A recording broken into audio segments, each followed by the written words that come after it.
morning everyone, I'm Jen. Have you ever studied a language and you realize that you understand but don't understand what people are talking about? I have. I learned from the mistakes, the laughs, and the weird phrases no textbook ever mentioned. I'll be showing you how learning outside of the textbook through slangs, double meanings, and tongue twisters can be fun. You'll explore everyday Spanish, Mexican Spanish, double meanings, and tongue twisters. Okay. So the first one, está como una cabra. This is literally translated to she or he is like a goat. You might be wondering why they use goat. That's because goats are usually unpredictable, especially mountain goats. They jump around mountain and you can't tell what it's doing. So when people say that someone is like a goat, it means that that person is crazy or really funny. The next one, no tener pelos en la lengua. Pelos en la lengua means hair in the tongue. You might be wondering why hair. That's because if you have a lot of hair in your tongue, it is hard to talk. So when people say that you have hair in your tongue, that they're trying to say that this person is really straightforward and really blunt. And the next one, echar la hueva. Hueva means egg, so it means to throw the egg. So when you throw the egg, it cracks. So in this phrase, they use it to describe that they are going to have a lazy day. So when you crack the egg, it's like you're releasing your laziness. And then this aguas, literally it means water. But when people use it now, it's to warn people. Why?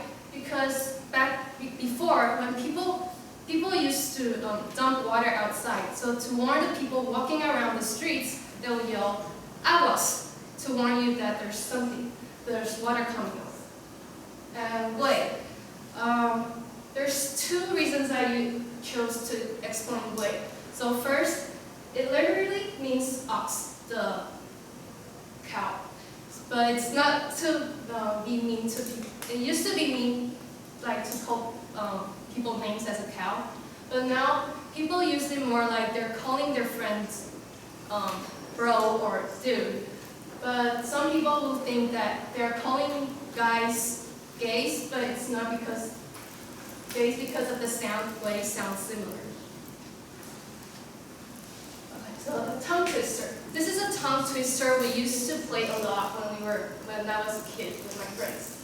So queso means cheese. So I would like everyone to raise your hands. This is funny. So queso, we used to write the word queso in our fingers because each letter from this sentence is inside the word queso. So the first word que means what, so we use the first fingers. Que. And then es, it means east. We put down, we do the middle finger and the ring finger for es. And then eso, we put up our thumb,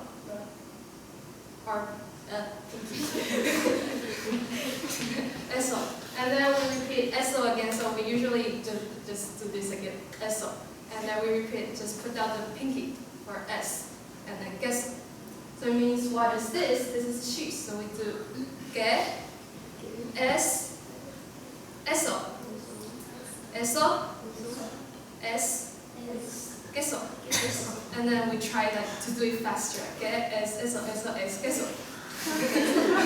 You could try. Que, es, eso, es, eso, es, queso. Now we'll try a little faster. Que, es, eso, eso, es, queso. Yeah, this is a game we play a lot with our friends. Sometimes we try to do both hands, which is even harder.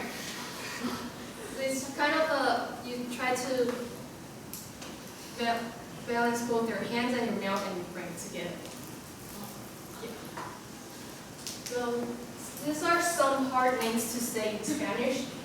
So first, it's a little story between two people. One of them is Popocatépetl, which is the man, and Iztaccíhuatl, which is the woman. So they used to be lovers, but Iztaccíhuatl's father told Popocatépetl that he can only marry his daughter if he wins the war. So he went to the war. But then his rival came back and told Iztaccíhuatl that he died. So she was so sad, she fell ill, and then she died. And then when Popocatépetl came back, and then he got the news that his lover died, he couldn't really take this in, so he carried her body, went to the mountains, and laid her down with a torch. So there's two versions of endings that I've heard. One of them is that he stayed next to her for so long that the snow covered them to form mountains, and now they're for volcanoes.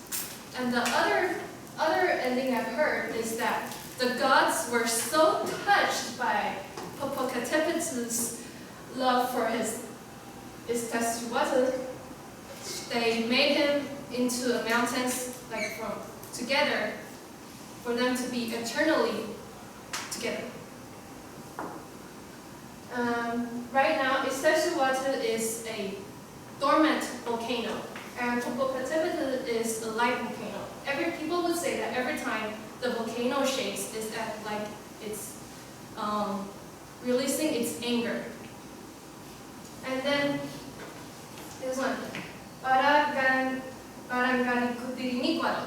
It's a name of a town in Mexico. So there's actually a really long tongue twister used with this word. But only this word is real. The other ones were made up to make it hard to say. So I used some Chinese similar sounding words for everyone to try and say the word. So it's para, cari, cutiri, mícuaro. Yeah, para, cari, cutiri, mícuaro.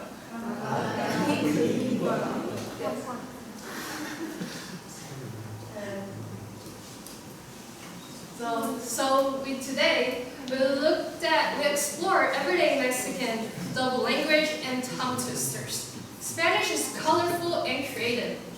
Whether you're learning Spanish or any other language, don't just focus on the rules, but the culture, the connection, and most importantly, having fun along the way.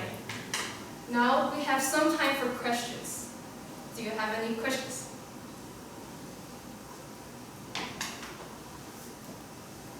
How have you learned Spanish?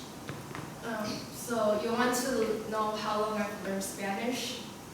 Thank you for the question. I've learned Spanish for half my life up to now. My parents went there, so I grew up in Mexico. Does that answer your question? Are there any more questions?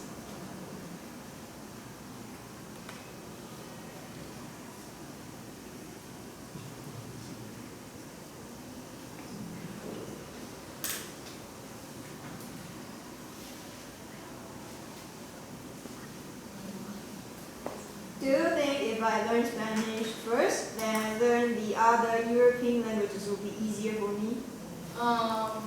So you want to learn, if you could learn other European languages faster if you learn Spanish first? Thank you for the question. I personally think that it might be easier because I realize that many European languages come from Latin. Their roots are Latin roots, and Spanish is also, some of the words are from Latin as well as English. That's why I sometimes remember the English spelling using the Spanish pronunciation because the sounds are really similar because of their Latin roots. Does that answer your question? Yes. Thank you.